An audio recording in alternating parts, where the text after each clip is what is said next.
Թումանյանի թանգարանի բոլոր աշխատակիցները Սունդուկյան են վերընթերցում ու սերտում Թիֆլիսահայ բարբառը։ Երբեմնի հայ էլիտայի խոսակցական լեզվին լիարժեք տիրապետելու համար նույնիսկ պատրաստ են վարպետության դասեր առնել Թիֆլիսի թատրոնում խաղացած հայ դերասաններից։ Թումանյանի Թիֆլիսի տան կրկնօրինակով հավաքված սենյակներում էքսկուրսավարները գրողի կյանքից իրական պատմություններ կներկայացնեն հենց այդ բարբառով ու կոլորիտով։ Կփոխվի նաև էքսկուրսիոն տեքստը, Թումանյանի կամ նրա շրջապատի մասին նոր պատմություններ ու բացահայտումներ կլինեն։ Իրականում գաղտնիք չէ, պարզապես սա իմանալու համար այցելուն բազմահատոր գրքեր պիտի կարդա, որը չի անի, բայց դրա համար կանք մենք, որ անում ենք։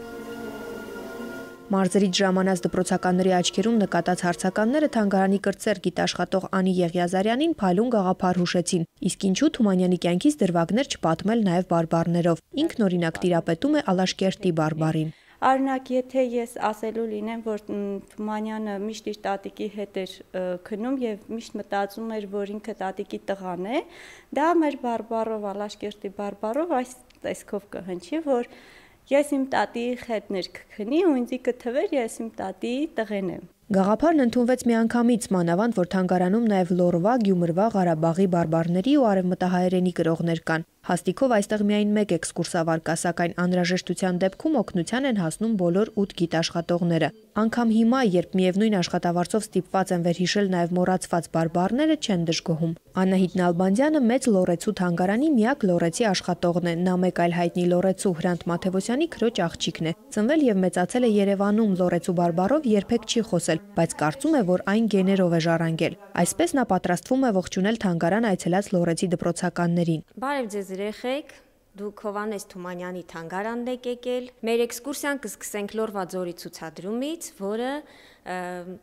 ձեզ կհիշեցնի հենց այն բնությունը, որի գրկում դուք ապրում եք։ Ամենակարևոր անակնկալը, սակայն թանգարանի այցելուներին սպասվում է Հովհաննես Թումանյանի ծննդյան օրը 1 ամսից։ Թանգարանը կդառնա տարածաշրջանում միակը, որը կունենա ժամանակակից տեխնոլոգիաներով ստացված պատրանքային շարժվող պատկերներով ցուցասրահ։ Այնպես գալիս է այցելուն, եկավ հասավ այստեղ։